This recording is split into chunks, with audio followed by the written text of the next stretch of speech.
Hey everyone, this is Ben from T3 Productions bringing you another top 8 game from the Blackstone Owl Store Championships held in Southern California on March 12th. On the left, we have Wayne playing Titan Transnational, and on the right, we have Raphael playing Geist. And it looks like right off the bat here, Wayne's gonna, it looks like he has some ice, hedge fund, cyberdex, and probably gonna install that and drop the hedge fund, get up in money, and passing it over. We've seen Raphael in the last game. He tends to draw. I've noticed he draws early game. And then just drop stuff, usually a technical writer and something else. So here you go. This deck does have a lot of zero drops, so Raph is able to keep tempo going really, really quickly. And Wayne on the other side just pumps out the Hostile Takeover, so not afraid of bad publicity, probably wants to turbocharge his economy a little bit. And that was actually a theme. I played Wayne earlier in the day. I believe it was actually my first round, or our first round, I should say, a Swiss, and he just has a ton of money. Not afraid of taking bad pub. These Hostile Takeovers are super good. You know, we'll see some more beanstalks and restructures as well from that side of the board. So we'll have a lot of money, which is what Wayland likes to do, except with that awesome 17 influence, and I'm sure we're going to see some good stuff out of that. Maybe some heavier influence from other factions. And drawing up, it does look like Wayne is agenda flooded a little bit. And as I mentioned before, Raph on the right was spent last turn as well building board state a little bit, drawing more cards, installing more cards, more options off of the Street Peddler, which is going to do him some favors later in the game, and just, you know, building up his board state a little bit without spending any money. And it's actually netting him money, I would say, because the technical writer and the fall guy will get him more money back later. When, you know, once he starts, well, we have the one tech trader now, but once you start seeing the other tech traders and a little bit more of his engine coming out, Geist is able to just keep dropping all these cards without losing tempo. And that really seems to be what his strength is, especially since he can just pitch all of these, or, you know, once they're used, Geist draws an extra card in addition to gaining money. So really, really solid. And I watched Raph do this all day, where he was able to just keep his momentum and tempo going. And Wayne just cycled out some agendas there. Did look like he was getting a little bit flooded. And Raph, it looks like I see a drive-by and an account siphon in his hand, so we might see that. Yep, just going to scout HQ, see what Wayne has protecting the hand. And I think that's a global food initiative in Wayne's hand as well. Couldn't quite make out. More ice as well. So Raph is probably deciding whether he wants to try and get that account siphon, opting instead to set up his board a little bit. That Forger is probably going to come in handy. Everyone knows how Wayland likes to splash in those sea sources and go for the Scorch that way. So the Forger is a nice little safeguard, just in case there's a sea source that Geist can't stop. You know, it's kind of neat. Geist does have the ability to protect himself from net damage and meat damage kills, as long as he has, you know, not breakers out. You know, for like in this instance, the fall guy he can pop, but things like that are very, very handy for Geist to prevent ruthless murder. And Wayne continuing to build his board state up a little bit, gain money, ice up the centrals and a scoring server. And that scoring server is actually starting to look pretty solid. I'm sure we're going to see Wayne start taking advantage of that. And Raphael continuing to get his board state, not seeing a lot of breakers. There we go, just dropping the Crowbar finally, and putting some more money on the tech writers.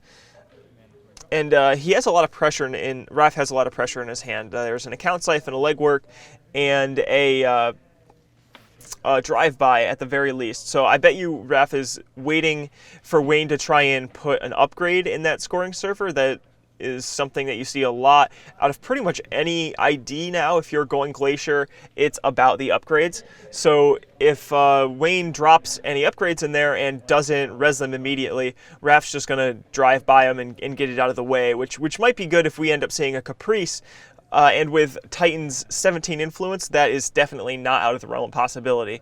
Wayland generally likes to go out of faction for ice because theirs is generally pretty weak.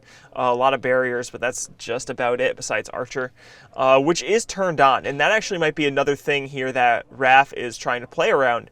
He doesn't want to accidentally go headfirst into an Archer, although he really isn't too much at risk, even if he does face check an Archer with the only two programs being Savoir-Faire and Crowbar out. Worst case, those two go, but the Savoir-Faire is, I guess, a little bit of Raph's engine, but the Crowbar is just meant to get pitched anyway, so that's not that big of a deal, and certainly worth risking, I would think, if you're just trying to bait it out. But at least that way you know where it is, and I doubt Wayland's going to be playing too many Archers if they don't have to. So, and Ralph does force the Jackson pop, running. I believe he ran the remote. Didn't quite catch that, but continuing the game, and we do see that Wayne has one Scorched Earth in his hand. I'm really not sure if Wayne's game plan is going to work. That Scorched Earth signals obviously a tag, and install advance advancing in that server may be force. Oh, nope. Okay, so opting to score out another hostile takeover, getting more bad pub, which Raph will be able to take advantage of. That makes his Savoir-Faire free if he wants to put anything into play from his hand. He doesn't have to spend real bucks anymore, which is super solid. But I'm wondering if Wayne's game plan is going to actually end up working.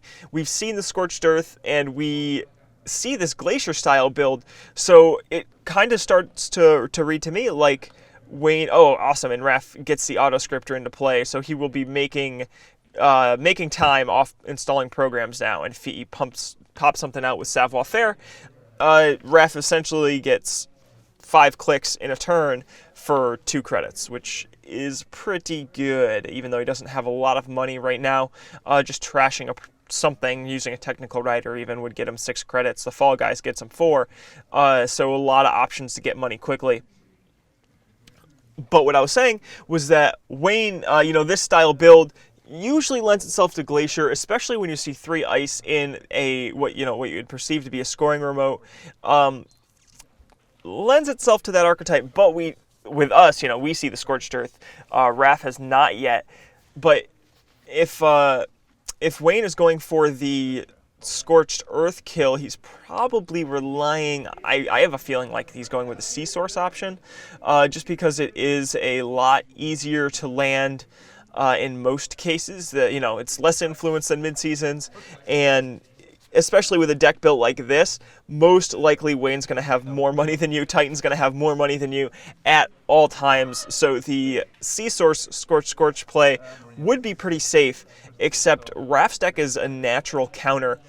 The Forger is going to prevent any single tag from sticking. So if Wayne doesn't have any, tagging ice, or if he isn't relying actually on mid-seasons, and I have a wrong read here, he could be in for a really long game, and actually basing his entire strategy on those upgrades. And again, that's the benefit, I guess, of playing Sea Source, is that he can have influence for those Caprices or maybe even the Ashes, but it isn't going to guarantee a tag in this type of situation. And Raph has just done a great job of building his board state. He doesn't really need to put pressure on the centrals. There's only one more hostile takeover, and at this point, it's better for Raph to wait and play it safe than run headfirst into an Archer and potentially get a bunch of stuff trashed. But in the meantime, Raph has a bunch of money. Not a bunch of actual credits, but a lot of money with the Fall Guys and the technical writers on the board, especially considering the tech traders. And the autoscriptor is, I would actually consider that some form of economy in this type of deck with all of these technical writers. Getting the clicks back is more important than having the money in a lot of these cases. So Raph continuing to draw and just even, that free program doesn't cost him anything, but is going to end up getting, I guess that free program has a net value of plus 5 credits during the life of on Raph's table here, with the technical writers and the tech traders, just various elements in his deck that kind of snowball into each other. And that's the danger, really, of this deck. Once it gets past the very, very early game, it tends to snowball really, really heavily, and we can see the legwork, the Maker's Eye, the drive-by in Raph's hand. So he's holding a lot of pressure and can pretty much attack freely. We don't know what's on the Street Peddler, which could be anything. As long as Raph has the killer in his hand, like maybe a Mongoose or a Shiv, he can always just pop it in with a savoir-faire during a run, so able to run with impunity and gaining all of that money from the technical writer. Big credit swing there, and it wouldn't surprise me at all if we see maybe a Maker's Eye or a legwork run here. That would be pretty solid. Okay, so we're going with the Zoo, continuing to build that board state up, more money on the technical writers. And this is actually one of the really cool things, might be my favorite thing about Raph's deck, is that he mixes the Cloud Suite, the Breaking and Entering Suite, with fixed breakers, or not fixed breakers, but pay-to-break breakers like Zoo and Corroder so well. His deck is able to snowball, as I was mentioning. He snowballs in the early game with his Cloud Breakers and continues to build a bank, a pretty solid bank. And then by the late to end game is able to just keep rolling through any res to ice with the the breakers that he has in play, like the Zoo and the Corroder. So Wayne continuing to money up, gaining 5 off that restructure, and probably just trying to evaluate a little bit. Doesn't look like he has any upgrades in his hand that are really going to help. Even more money on his turn. That's an 8 credit swing so far, so I guess compensating for the technical writer that Raph popped. And the only upgrade that Wayne has in his hand is the Cyberdex Virus Suite. And I'm actually a little bit surprised that Wayne isn't trying to force a run from Raph. If Wayne can put even that CVS into the remote, force a run there, maybe Wayne can get some stuff resed, start getting attacks on Raph. It doesn't feel good because you know that Raph's just going to gain money with those breakers, but you need to force him to do something. Otherwise, it's kind of a damned if you do, damned if you don't. If you wait, Raph is just going to get his board state set up even more. If you go for it, Raph accelerates his deck a little bit, gets some money, and sees more cards, but might not actually end up drawing those breakers that he needs in order to get in again. And especially now we see Raph. Okay, so Wayne's able to put on that pressure, does install the Caprice and another card, resing the Caprice immediately, advancing the other card, so assuming that's going to be an agenda. And now Wayne is in business. He has the scoring remote set up. He has no ice rest, but he has a ton of money, sitting on 35 credits, able to res, I would have to imagine, anything at least twice over. Even if he has 2 curtain walls over that remote and wants to res them both, he can sure do that. So pretty safe as far as remotes go, especially with the Caprice in the root. And Raphael is continuing here, just trying to get a little bit more of a credit advantage, which will definitely come in handy as the game progresses. And going in here, looking at his hand, still sitting on that Siphon, which isn't really going to help him, but Raph hasn't seen the kill yet either, so worth noting. And there's the spike. So, okay, actually that was a barrier breaker that he didn't have, and maybe that was holding, that was what was holding Raph back from running before now, but I'm not quite sure. Oh, there's actually 2 Siphons, and I think 2 legworks that Raph has in his hand. So a lot of pressure and more breakers. So now all of those cloud breakers, 1, 2, 3, 4, 5 strength cloud breakers I can get through pretty much anything, and while gaining Raph money is good.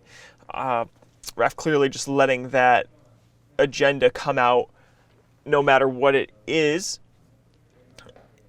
not worried about it too much, I guess. But I guess now with that caprice in the remote, it is going to make it very, very difficult for Raph to make repeated runs, and I think that might actually be a weakness of this deck, is that if things like Caprice, if you know that Raph is playing Drive-By, you would just have to be a little bit more proactive in Caprice and Ash and allow them to res.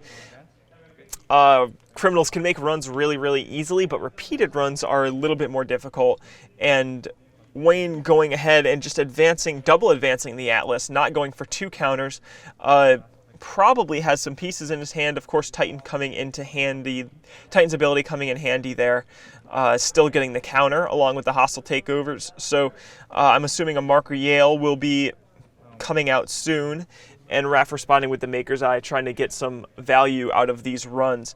And now is definitely the time. He doesn't, Raph's down quite a bit, down 4-0 now. He needs to start making plays, especially now that his board state's coming out, and the Corroder hitting the field.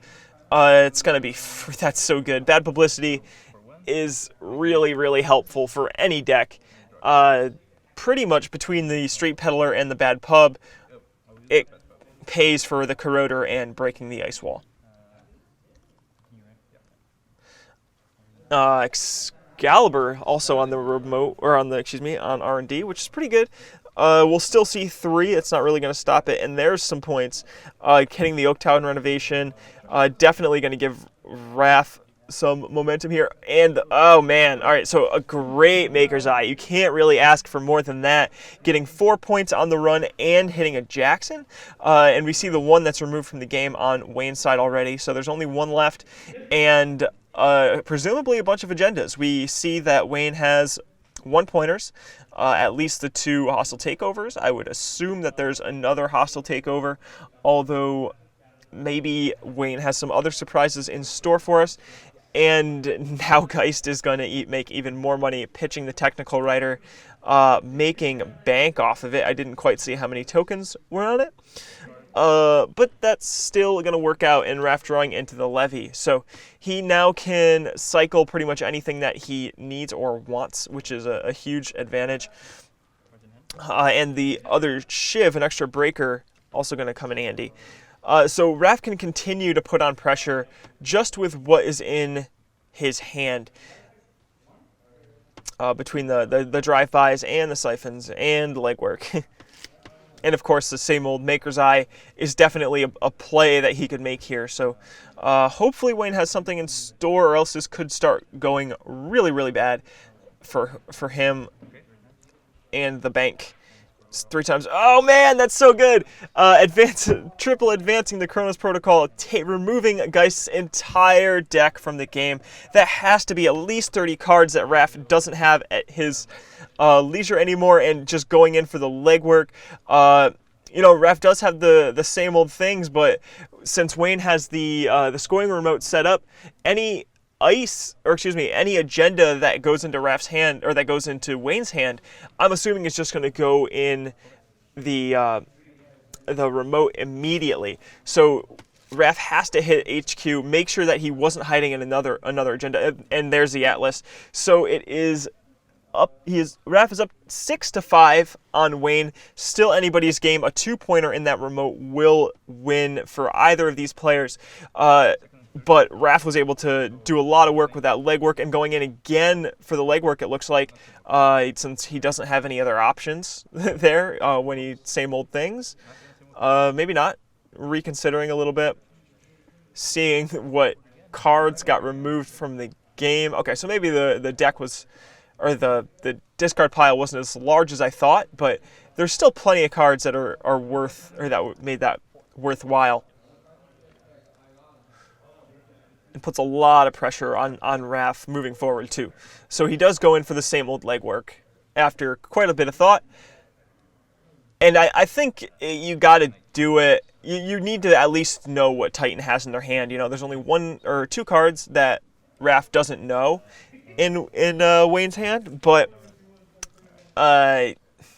even though I doubt they're an agenda, he at least needs to go in and see what Wayne's working with, and seeing 2 more Scorch and an Interns. I believe Nope. So there is still one card that Raph hasn't seen, but he can't obviously go in again. I don't think it's worth making the run for a single access. So we'll probably see an install here, which would give Raph another click, thanks to the auto scripter. So trying to consider here, and you can tell that Raph did not anticipate that Chronos Project. Not a commonly played card, but that might be a really, really strong thing to play right now. And Raph is just checked R&D, trashing Mark Yale. Did he pay 2? I think Raph paid a bunch for that Mark Yale. Maybe forgetting about the bad pub or something. I'm not sure. I just think Raph overpaid. Not a huge deal. Both of these players sitting on a ton of money, so it's really, really not a problem. Uh-oh, looks like we got some credit counting here. Wayne might be going for a C-Source play to see if he has money, but considering here, yeah, I think Wayne's going for the C-Source play based on how he's counting and pulling 6 aside. And if that happens, Raph has a few options here. Raph could, I guess, just let Wayne spend all of his money and then trash the Forger, but then he's going to run out of MU real fast. That even makes the Zoo cost some MU.